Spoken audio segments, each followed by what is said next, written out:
c'est Charles Vincent, le chef du Chamagnon à Chamagne qui nous régale. On s'occupe de la première recette de cette semaine.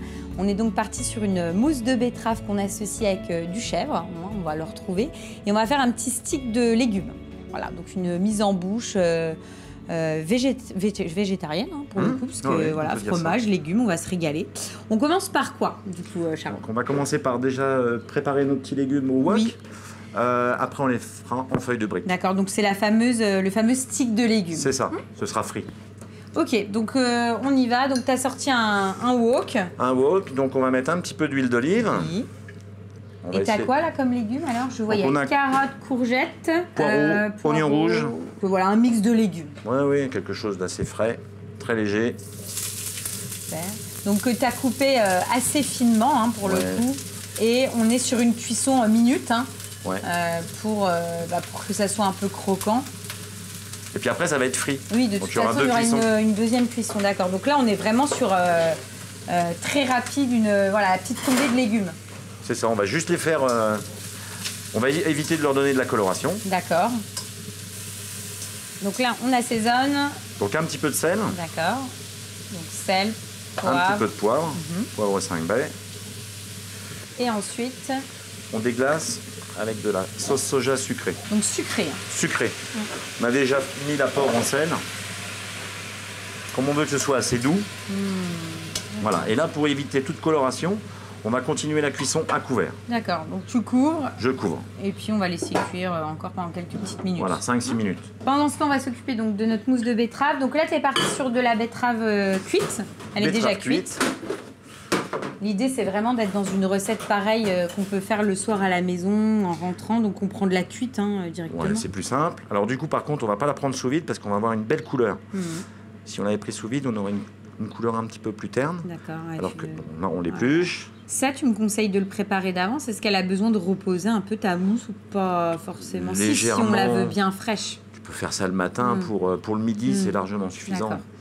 C'est pas la peine de la faire trop à l'avance. Donc là, tu la coupes.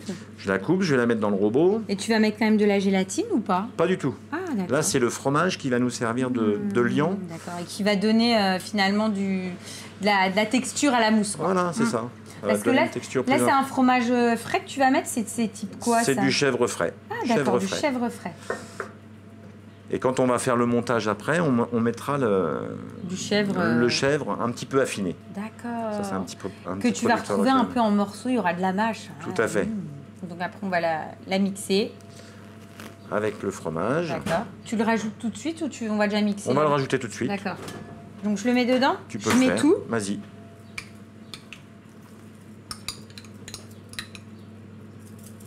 On assaisonne. Donc sel, poivre. Oui. On assaisonne tout de suite. Voilà. On va rajouter un petit peu de vinaigre balsamique. Oui. Ah, super. Ouais, pour donner un peu de peps. Voilà. On va rajouter de l'ail. Un petit peu d'ail, une gousse d'ail. Ouais, on enlève le germe. Oui, forcément. Ça, c'est un petit peu indigeste. Voilà. Et après, hop, tu la coupes grossièrement. De toute façon, après ça va être mixé. C'est ce que j'allais dire. Le blender ou l'appareil va faire le reste. On s'occupe du reste. Notre citron, je vais mettre la moitié. Là, on est sur un kumbawa. Un kumbawa. Maintenant, on aurait pu très bien mettre du citron vert, jaune. Enfin, voilà, on est sur la même, famille. Voilà, là, c'est suffisant. Donc, on va mixer. C'est parti? C'est parti. On mixe. Ensuite, on fait notre montage avec les petits morceaux de chèvre. Oui. La mousse, parce que l'idée, c'est de retrouver l'ensemble. On forme nos sticks de légumes. Oui. On les passe en friteuse.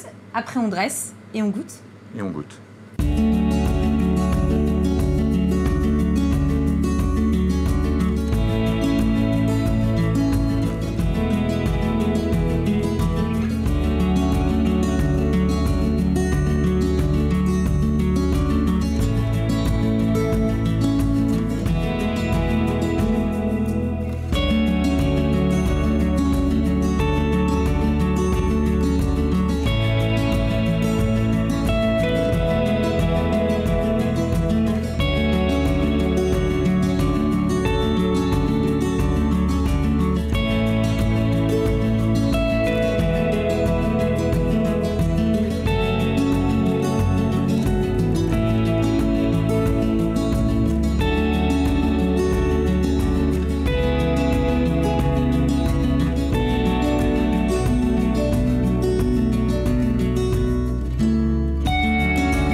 c'est top parce qu'effectivement, tu as le goût de betterave avec le chef qui se marie super bien.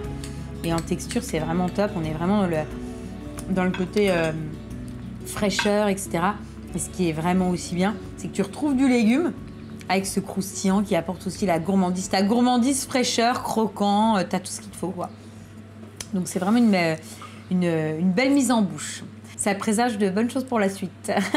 C'est quoi justement après? On fait quoi? Tarte tatin de tomates. Waouh!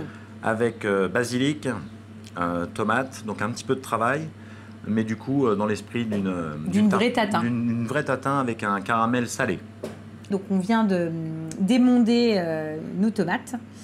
Donc là tu récupères la peau, Charles. C'est ça, on va la faire sécher. Tu vas faire quoi? On va faire une chips? On va faire une chips avec un petit peu d'huile d'olive. On va la mettre au four à chaleur modérée. D'accord. Après les tomates, ça va faire en finalité d'assiette pour le dressage. Ouais, puis tu récupères, du coup tu conserves l'intégralité de ton produit. Ouais, c'est ça.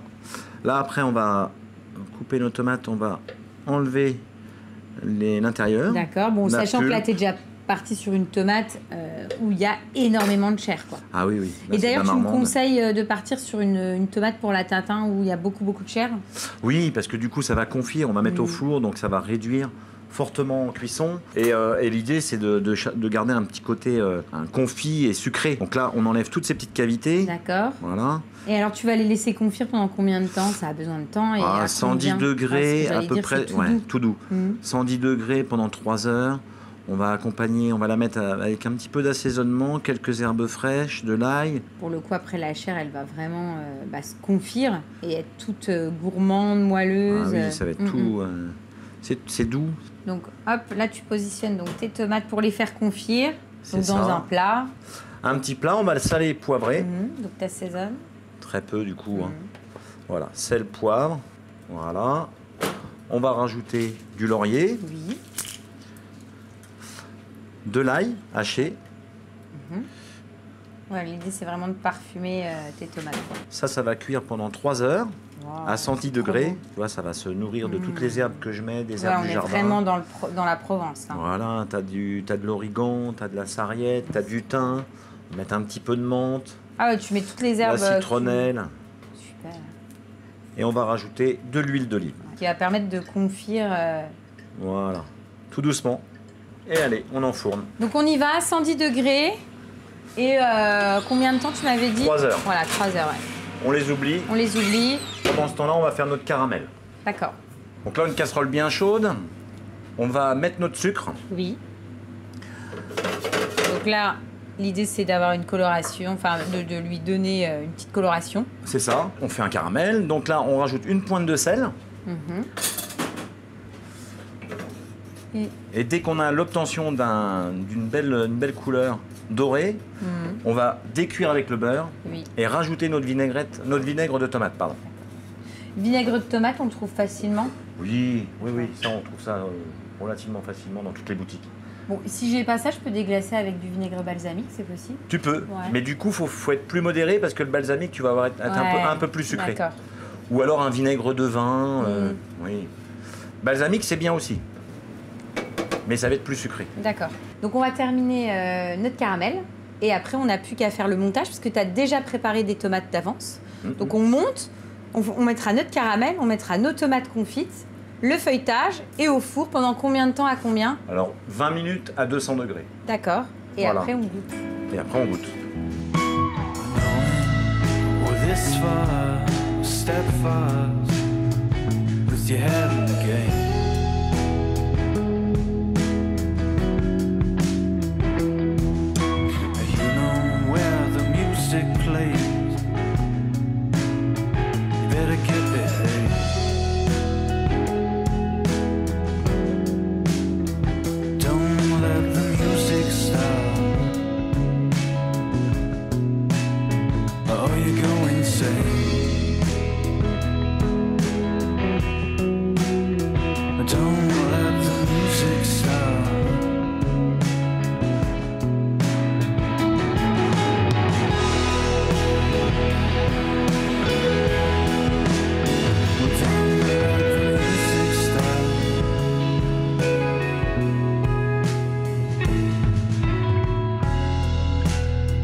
On a le goût de tomate. Hein. Ah ouais, c'est divin.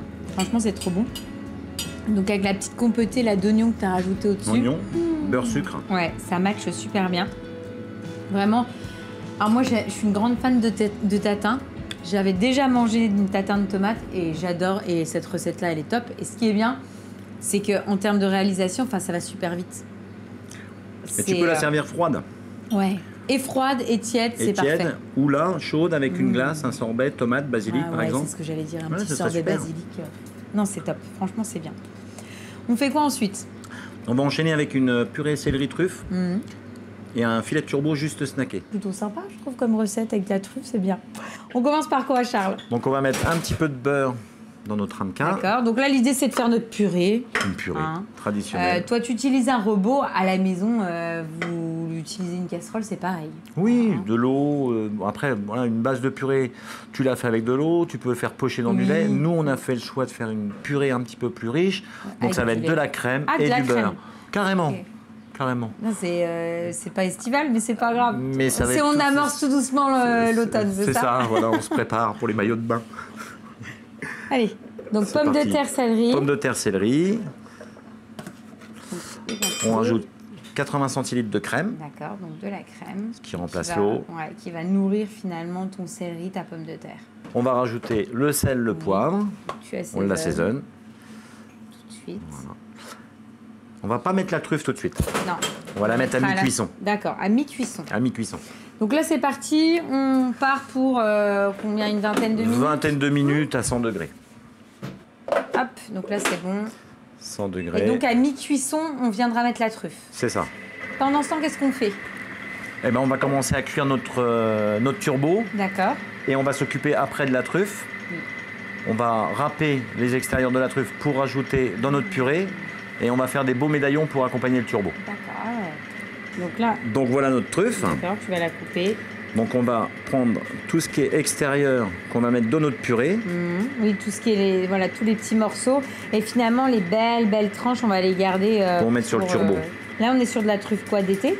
Alors c'est ça, c'est la truffe, la Tuber et Steven. Donc finalement, c'est la truffe d'automne, mais qui n'est pas à maturité. Mais là, elle commence déjà à avoir une belle saveur. Toi, t'en utilises toute l'année. Ah ouais, t'adores ça. Ouais, toute l'année. On a fait revenir d'Italie. Donc du coup, on a du 1er janvier au 31 décembre, avec des variétés à chaque fois différentes. Ah super. Oui, puis toi, c'est vraiment quelque chose que t'adores.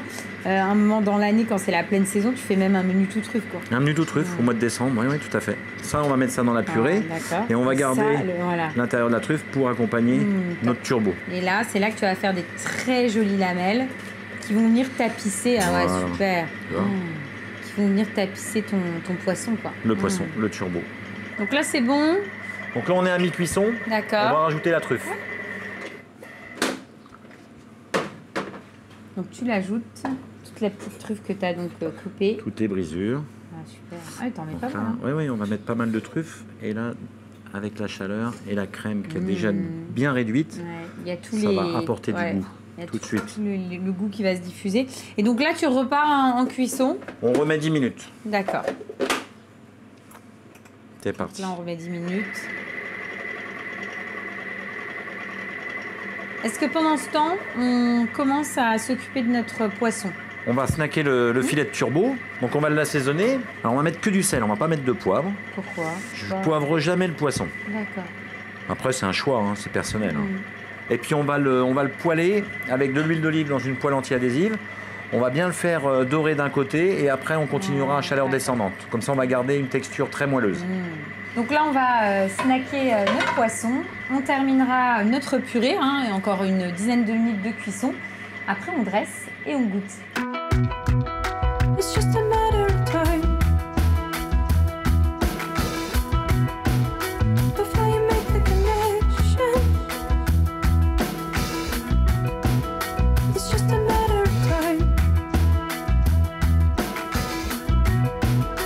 Before you make the connection. You easily recognize the signal when it comes. You will hear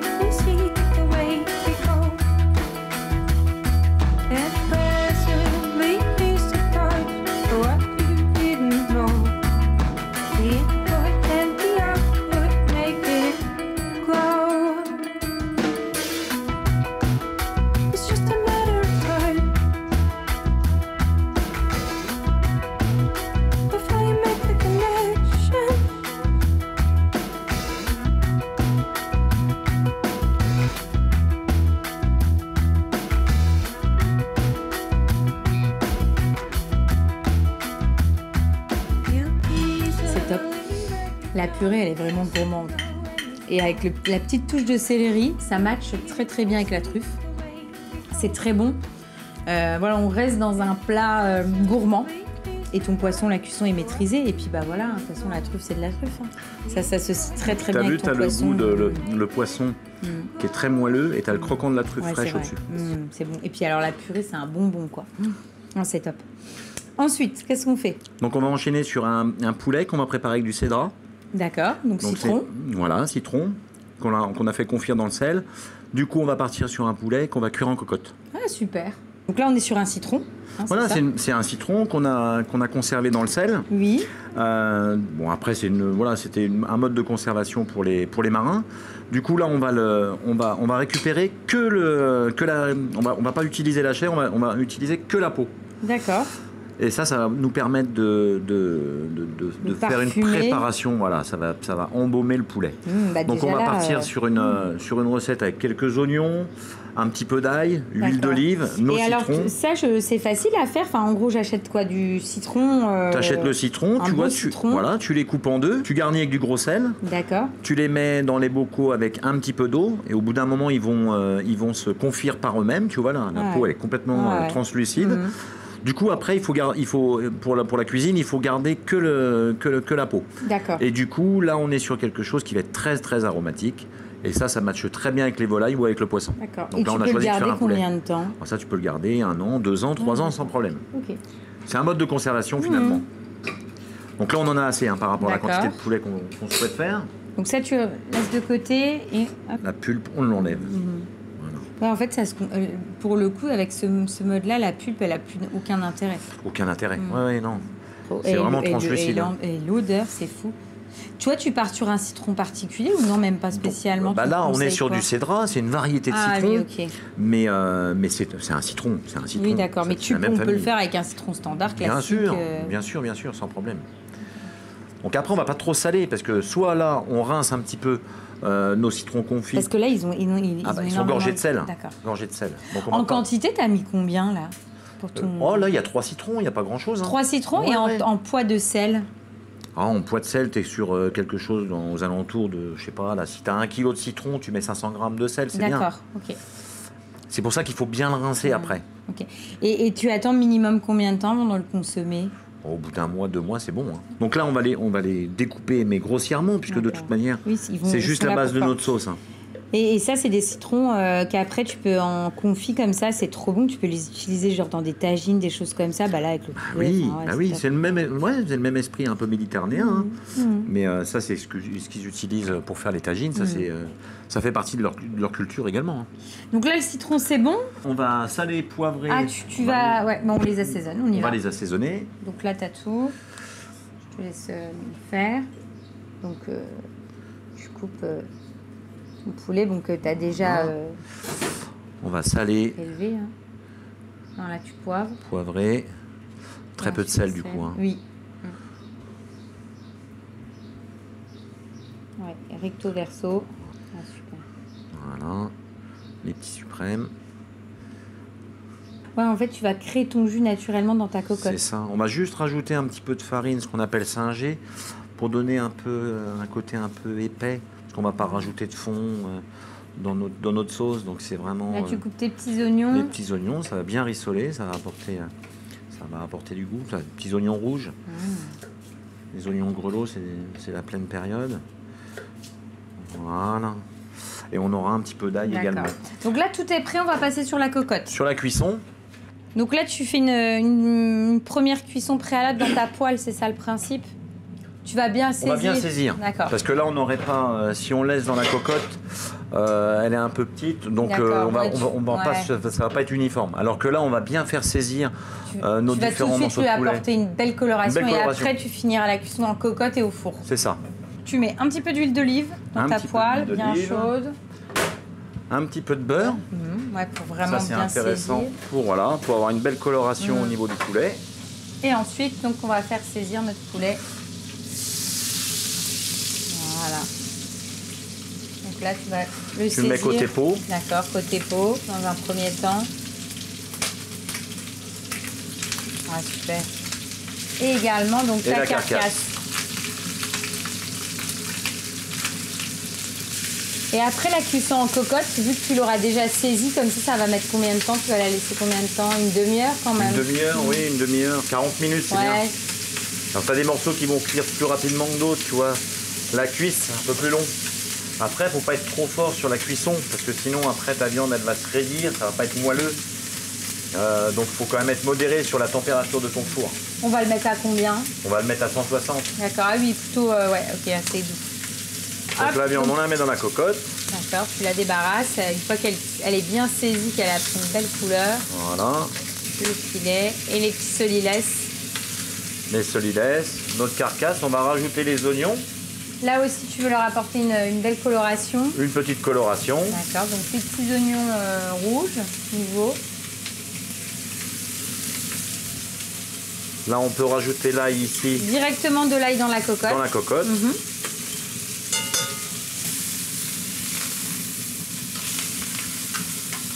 Donc ensuite, tu mets Donc on rajoute les fameux cédrats. les fameux cédrats. Ah, super petit. C'est vrai que citron poulet, c'est quand même... Ah, ça se marie bien. Hein. Ah, j'adore. Donc là, on va débarrasser la carcasse, les oignons rouges dans la cocotte. C'est ça. Et après, c'est là que tu vas singer un petit peu. Là, on va singer notre morceau de poulet légèrement. Ta farine. Et puis après, on passe en cuisson. Donc à 160 pendant 30-40 minutes. 40 minutes, ouais. Hein, et puis après, on passe à table et on mange.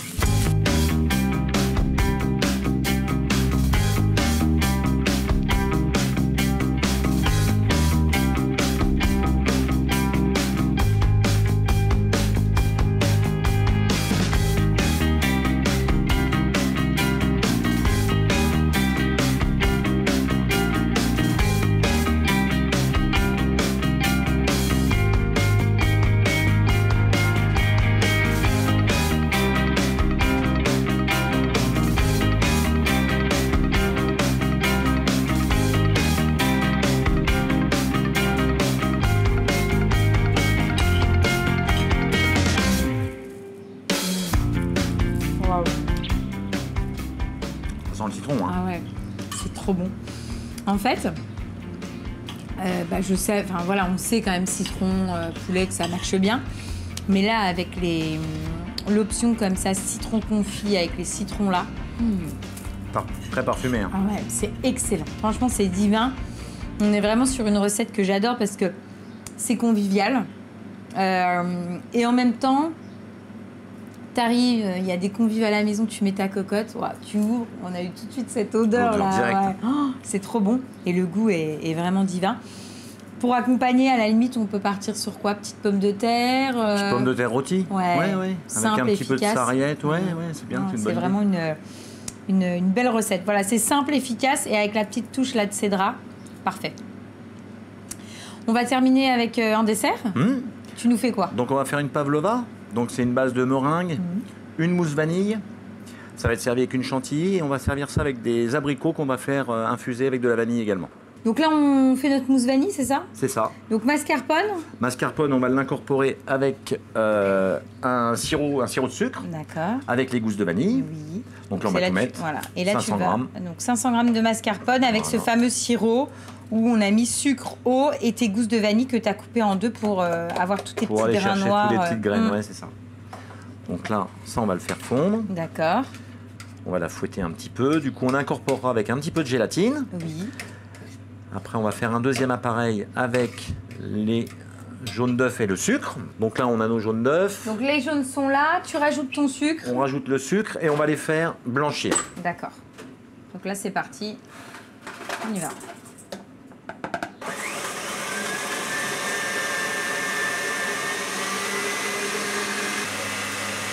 T'as déjà fait ta meringue? Ouais, c'est fait. Elle est en train de sécher au four. Ah, d'accord. Je te la sors si tu veux. Ah, super. Ouais, top. Ouais, t'as fait des petits contenants en fait. Voilà, on a fait des petits nids. Comme ça, on mettra notre mousse vanille ici, un petit peu sur le côté, nos abricots, et on terminera par la chantilly. T'as mis quoi au-dessus là? Je vois que c'est vert. On a mis des zestes de citron. D'accord. Voilà, ça va donner un petit côté agrume, tu vois. Ah, super. Ah, ils sont belles. Tu rajoutes ta gélatine. Donc je mélange. Je retire toute la vanille ou pas? Non, c'est bon, t'inquiète, on peut la laisser dedans.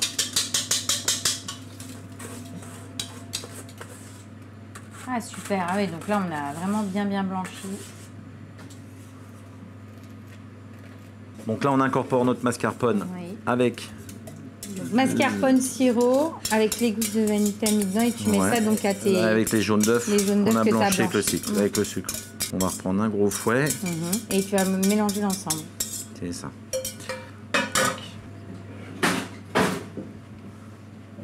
Alors ça c'est pas un fouet, hein. On est d'accord.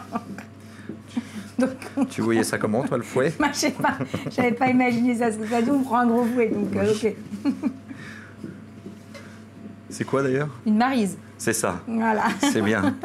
Donc en tout cas, on mélange avec une maryse, vous l'aurez compris, ou un fouet si vous en avez un seul coup. Je te taquine un chat. Non. Non, pas du tout. Et là, on met les blancs d'œufs. C'est une partie un peu délicate parce que malgré tout, on va pas tout mettre d'un coup parce qu'il faut pas casser les blancs. Oui, c'est ça. L'idée, c'est vraiment... Là, tu veux vraiment le côté aérien. C'est ça. Et donc, tu le mélanges assez délicatement. Donc là, on termine notre mousse vanille. Les meringues sont faites. Et alors, juste une question, ça a besoin de reposer quand même? Ça a besoin de reposer au moins 2 heures. D'accord. Voilà, tout à fait. Okay. Donc, tu en as préparé une d'avance. J'en ai préparé une. On va sortir. Les meringues sont prêtes, la mousse est prête, les abricots rôtis aussi. Donc on n'a plus qu'à faire l'assemblage finalement. On n'a plus qu'à faire le dressage de l'assiette, c'est ça. Sometimes you gotta run to your biggest fears. You gotta carry on, my dear. We'll see.